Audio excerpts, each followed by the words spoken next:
السلام علیکم۔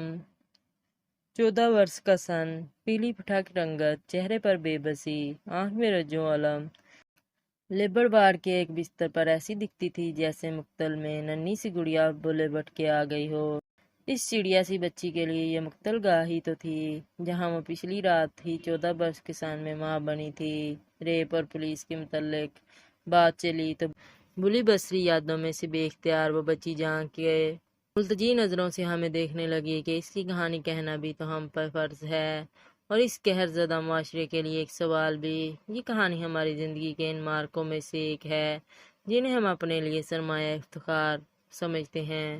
جب ہم نے سرکاری قواعد و ضوابط لپیٹ کے ایک طرف رکھتے ہوئے اپنی نوکری کی پرواہ نہ کرتے ہوئے انسانیت کی خاطر اپنے دل کی آواز پر کان دھرا۔ ان دنوں کی بات ہے جب زندگی کا سفر ابتدائی مراحل میں تھا اور زنبیل میں ابھی تجربات اور مشاہدات کا ڈھیر نہیں لگا تھا۔ آتش کی نا تجربہ کاری اور نو عمری کے باوجود یہ ضرور تھا کہ ناانصافی کے خلاف احتجاج کی چنگاری سلگتی رہتی تھی۔ ہم ایک بڑے سرکاری ہسپتال میں کام کر رہے تھے۔ ویکینڈ ڈیوٹی تھی۔ چھٹی والے دن ہسپتال میں مجموعی طور پر اتنا عملہ موجود ہوتا ہے جو ایمرجنسی بحسن خوبی نپٹا سکے۔ او پی ڈی اور معمول کے آپریشن نہیں ہوتے، سو پروفیسر اور دیگر سینئر ڈاکٹر بھی چھٹی پر ہوتے ہیں۔ اگر ضرورت پڑے تو انہیں بلایا جا سکتا ہے۔ 8 بجے ہسپتال پہنچے۔ یہ پچھلے دن والی ٹیم سے چارج لیا۔ موجودہ مریضوں میں سے سب سے اہم وہ 14 سالہ مریضہ تھی جو گزشتہ رات ایک بچے کی ماں بنی تھی، کنواری ماں۔ ہمیں بتایا گیا کہ لواحقین میں ماں اور ایک بھائی ہے جو اسے لے کر آئے تھے۔ وہ جو بھی کہانی سناتے ہیں اس کی صداقت پر یقین ایک سوالیہ نشان ہے۔ یہ کتھا میڈیکل سپرنٹینڈنٹ کو سنائی جا چکی ہے۔ وہ پولیس کو اطلاع دے چکے ہیں۔ چونکہ یہ حدود کا کیس ہے سو اب بچی پولیس کے حوالے ہوگی، اور ہمارا کام یہ ہے کہ پولیس کے آنے کے بعد متعلقہ سامان ان کے حوالے کر کے ہم میڈیکل سپرنٹینڈنٹ کو سب اچھا کی رپورٹ دے دیں۔ پچھلی ٹیم یہ داستان سنا کر رخصت ہوئی تو ہم نے سوچا کہ جا کر دیکھیں تو صحیح ماجرا کیا ہے۔ آخر بچی تھی یا سورج مکھی کا پھول، دبلی پتلی معصوم صورت، سوجی ہوئی غلافی آنکھیں، نوک مژگاں پر اٹکے ہوئے آنسو اور بھیگے ہوئے زرد گال۔ وہ بیچارگی کی ایک تصویر تھی۔ ہمیں بے اختیار اپنی 3 برس کی بیٹی یاد آ گئی جسے صبح صبح بہلا کے ماتھا چوم کے ڈیوٹی کرنے پہنچے تھے۔ بستر کے ساتھ پڑی بینچ پر ایک 1.5 عمر عورت سطح چہرے کے ساتھ بیٹھی تھی۔ خستہ لباس زندگی کے کٹھنائیوں کی گواہی دیتا تھا۔ بے چینی، بے چارگی، حسرت، مایوسی اور بے بسی کی بنی بنائی مورت۔ ہم نے مریضہ کی خیریت دریافت کی۔ اس نے جھکی نظروں سے سر اس بات میں ہلا دیا۔ جو ہی ہم کمرے سے باہر نکلنے لگے ضعیفہ اپنی جگہ سے اٹھیں اور ملتجی لہجے میں ہم سے بات کرنے کی درخواست کی۔ ہمیں تو پہلے ہی جاننے کی خود بدھ لگی تھی، سو انہیں لیبر روم کے ایک سنسان گوشے میں لے گئے۔ انہوں نے کہنے کے لیے سختی سے پیپر سلاب کھولنے کی کوشش کی اور کچھ ٹوٹے پھوٹے الفاظ میں کہنے لگیں، بیٹا معلوم نہیں تم بچوں والی ہو یا نہیں، لیکن خدا کے لیے ہماری مدد کرو۔ اماں بتائیے تو صحیح ماجرا کیا ہے۔ بیٹا میرے 8 بچوں میں سے یہ سب سے چھوٹی ہے، 7ویں جماعت میں پڑھتی ہے۔ ابھی پچھلے برس ہی تو اس کے ایام شروع ہوئے۔ یقین کرو بیٹا طبیعت کی بھی سادہ ہے، کہیں آتی جاتی بھی نہیں، اس لیے ہمیں پتہ ہی نہیں چل سکا کہ یہ ہوا کیا، اور جب تک پتہ چلا تب تک بہت دیر ہو چکی تھی، اس کی جان کے لالے پڑ چکے تھے۔ آخر ہوا کیا بتائیے تو۔ ہم نے کہا بس بیٹا مقدر میں یہ آزمائش لکھی تھی۔ کچھ ماہ پہلے میری بڑی بیٹی کے دیور کی شادی تھی، وہیں اسے اصرار کر کے ساتھ لے گئی۔ وہیں کسی رات نہ جانے کس نے اس کی معصومیت کا فائدہ ایسے اٹھا لیا کہ یہ خود بھی نہیں جان سکی۔ شاید کوئی خواب آور دوا تھی جو پلائی گئی تھی۔ گھر آنے کے بعد بہت دنوں تک یہ نڈال رہی اور یہ بھی کہتی رہی کہ نہ جانے جسم پر نشان کیوں ہیں، شاید کسی کیڑے نے کاٹ لیا ہے۔ میں کچھ سمجھی ہی نہیں کیونکہ اس طرح کا کوئی شک و شبہ نہیں تھا، سو کچھ اور جاننے کی کوشش بھی نہیں کی۔ کچھ مہینے بعد اس کی رنگت پیلی پڑتی گئی۔ ایام تو پہلے سے ہی بے قاعدہ تھے، پیٹ بڑھتا ہوا بھی محسوس نہیں ہوا۔ مجھے بار بار کہتی رہی کہ اماں پیٹ میں گیس بہت ہے۔ 2 مہینے پہلے کی بات ہے جب بڑی بیٹی اس کی پیلی رنگت دیکھ کر اسے ڈاکٹر کے پاس لے گئی، وہیں اس کے حاملہ ہونے کی خبر پتہ چلی۔ ہم پہ تو آسمان ٹوٹ پڑا، جیتے جی مر گئے ہم تو۔ کسی طرح اس کے باپ کو بتاتی، کہاں لے کر جاتی،